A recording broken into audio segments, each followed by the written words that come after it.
د امریکا د ناروغیو او میکروبونو د شنډولو او د مخنیوي اداره د روغتیا د پرمختیا لپاره اړین معلومات لري. خپلو ماشومانو ته خپلو کوچنیانو ته په ډېر کوچنیوالي کې دا ور زده کړئ چې هغوی باید خپل ځان پاک وساتي. میکروبونه د یو کس نه بل کس ته خپریږي، نو په همدې اساس باندې تل موږ او تاسې باید هڅه وکړو چې خپل ماشومان دې ته متوجه کړو چې هغوی خپل لاسونه بار بار په اوبو او صابون سره ووینځي.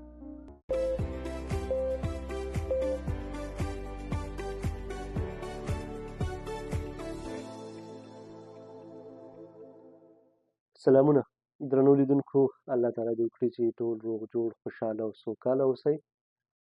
ګرانو دوستانو، لکه څنګه چې تاسې پوهیږئ، موږ غواړو چې هغه افغانان وروڼه چې هغه لوي د امریکا متحدو ایالاتو ته راکډه کیږي او یا راکډه شوي دي، هغوی ته په بعضې مهمو موضوعاتو باندې ځینې معلومات راټول کړو او ورسره یې شریک کړو. نو د همدغې خپرونو په لړ کې د سره نن یوه موضوع شریکوو. هیله ده چې خپرونه راسره تر پایه وګورئ او د خپرونې معلومات مو خوښ شي. چې د نننۍ خپرونه کې د سره د لاس مینځلو په اړه خبرې کوو. ګرانو دوستانو، چې د لاسونو مینځل څومره اړین دي او موږ د څومره ناروغیو څخه خوندي ساتلی شي. د زیاتره ناروغیو د پیدایښت او خپرېدو لامل د لاسونو نه مینځل په صابون او پاکو اوبو باندې وي. د روغتیا پالنې غوره لاره د لاسونو مینځل په پاکو اوبو او صابون باندې وي. که چیرې صابون او پاکې اوبه نه وي، نو تاسې کولی شئ چې د لاسونو د پاکولو لپاره د سینیټایزرو څخه استفاده وکړئ. ګرانو دوستانو، د لاسونو مینځل به ستاسې د روغتیا ساتنې او د ساري ناروغیو مخنیوی وکړي.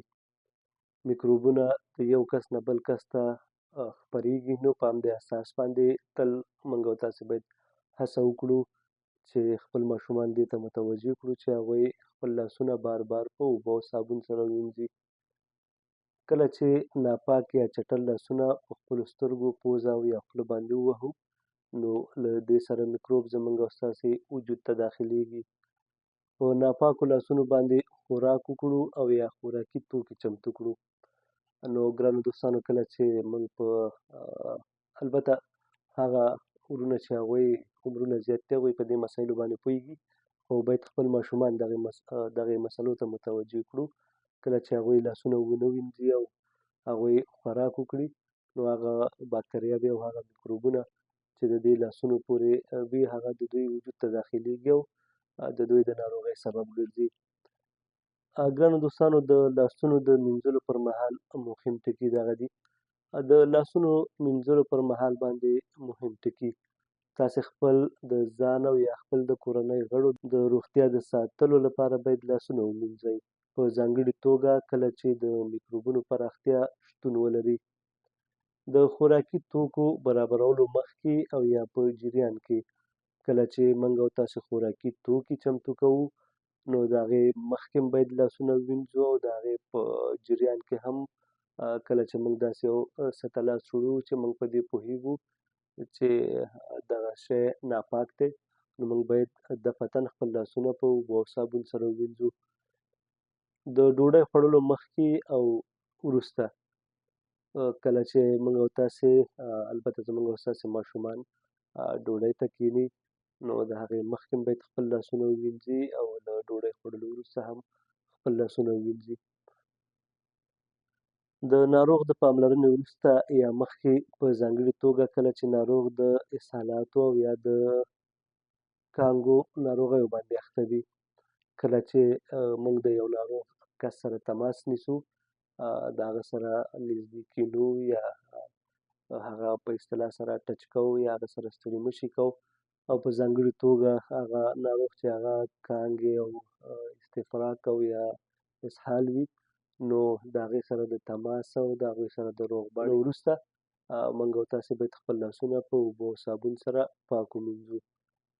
د زخم د درملنې څخه مخکې وروسته، کله چې موږ او تاسې یو چا ته د زخم درملنه کوو یا په هغه باندې پټۍ لګوو یا د هغې زخم پاکوو، نو د هغې وړاندې هم باید خپل لاسونه په منظم ډول باندې ووینځل شي، او له هغې وروسته هم د تشناب د استعمالولو څخه وروسته، د ماشومانو د پاکولو څخه وروسته، د ټوخي پرنجي او د خپلې پوزې د پاکولو څخه وروسته، د څارویو بدن ته او یا هم د څارویو ته د خوراکي توکو ورکولو او یا هم د څارویو د فاضله موادو ته د لاس وړلو څخه وروسته، د کورنیو څارویو یا حیواناتو ته د لاسونو وروړلو څخه وروسته، کثافاتو ته د لاس وروړلو څخه وروسته. نو ګرانو دوستانو، البته په امریکا کې خو دا مسایل ډېر کم دي، ځکه چې دلته هغه څه چې ډېر زیات میکروبونه ولري هغه مسایل دلته ډېر کم پیدا کېږي.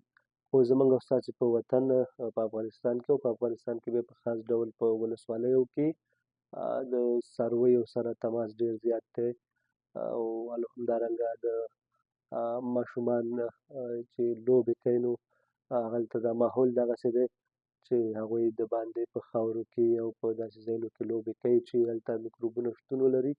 نو هلته دې والدین دې ته متوجه اوسي چې کله ماشوم مخکې له دې نه چې هغه خوراک وکړي، مخکې له دې نه چې هغه خپل لاسونه خولې ته یوسي، هغه ته باید لاسونه ور پرېمنځي، د هغه لاسونه پاک کړي تر څو ناروغه نه شي.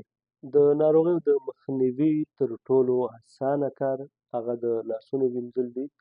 نو که چېرې موږ او تاسې غواړو چې ناروغه نه شو او اولادونه مو، ماشومان مو، د کور غړي مو تل روغ جوړ او سالم اوسي، نو دا مهمه ده چې باید موږ خپل صحت ته پاملرنه وکړو، او د دې لپاره باید موږ او تاسې خپل لاسونه همیشه پاک وساتو، هر وخت یې ووینځو تر څو میکروب زموږ وجود ته داخل نه شي. خپل لاسونه باید په څه ډول باندې ووینځو؟ خپل لاسونه په پاکو روانو یعنې تودو او یا هم سړو اوبو باندې لامده کړئ، د اوبو نلکه وروسته وتړئ او صابون خپلو لاسونو باندې ومښئ. دویم، خپل لاسونه د صابون په واسطه د یو بل سره ومښئ، د لاسونو شا، ګوتو منځونه او نوکان مو هم په ښه توګه په صابون باندې ووهئ.